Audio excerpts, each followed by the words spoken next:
Je vous l'avais teasé durant les dernières vidéos, à partir d'aujourd'hui on part sur un nouveau thème, la galerie des batailles. Si tu ne sais pas ce que c'est, ce n'est pas grave, dans ce premier épisode, on va revoir ce qu'est exactement ce lieu et ce qu'il renferme. La galerie des batailles, c'est une salle du château de Versailles, prenant place dans d'anciens appartements de plusieurs rois et reines de France. Pour le contexte, retour sous le règne de Louis-Philippe Ier.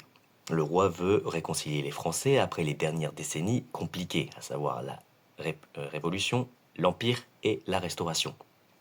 La galerie se veut être l'objet de réconciliation entre les différents partis politiques bonapartistes, monarchistes, républicains, et doit présenter un héritage commun à tous. Le roi choisit alors le château de Versailles pour son plus grand projet, transformant ainsi l'ancienne demeure du roi Louis XIV en un véritable musée national de l'histoire de France. Un musée ouvert à tous, modernisant ainsi l'image du roi et légitimant sa place sur le trône.